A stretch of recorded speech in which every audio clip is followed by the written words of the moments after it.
Si njohëse jo e keqe e kodit doganor dhe e ligjit të zonave të lira, Parku Teknologjik Durrana nuk është një lajthitje juridike, por një sajes në kufijtë e marrëzisë. Marrëzia e tejkalon sferën e korrupsionit. Një i korruptuar keq përdor ligjin edhe procedurat ekzistuese për përfitime personale. Një i marrë është indiferent karshi ligjit, pasi ligji për të nuk ekziston.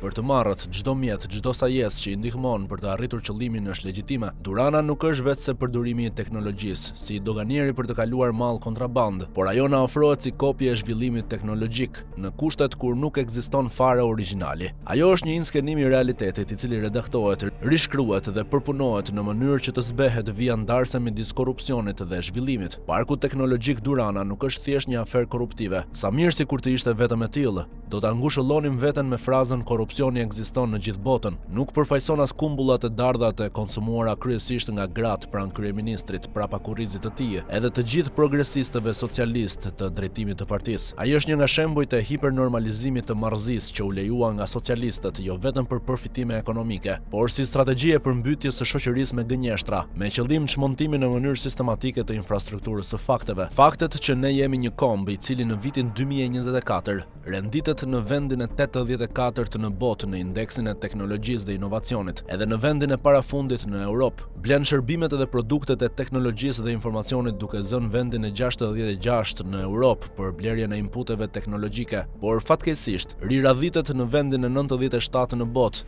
edhe të fundit në Ballkan për prodhimin e teknologjive, pra i fundit në outputin teknologjik. Renditet në vendin 84 në indeksin e gatishmërisë së rrjeteve teknologjike, pikërisht për shkak të zhvillimit të ulët teknologjik. Duheshin çmontuar, ndaj u duhej diella Durrana, materniteti i diellës, pasi publiku duhet të jetojë në iluzionin kryeministror se Shqipëria është një komb që guxon të udhëheq dhe jo të ndjek në ballë të shkencës dhe teknologjisë në këtë rajon. E pra Durrana, diella dhe materniteti i saj nuk janë instrumente vetëm për të përfituar një grup njerëzish nga mospagesa e taksave edhe përfitimi pa tender i fondeve buxhetore, por krijime të sajuara me kujdes nga mendjet diabolike që synojnë mpirjen e rebelimit ton karshi atyre që na vjedhin, jo më përmes forcës, por përmes rritjes së paaftësisë së njohjes. Kanë shkelur vetëm ligjin, kanë përfituar padrejtësisht para publike.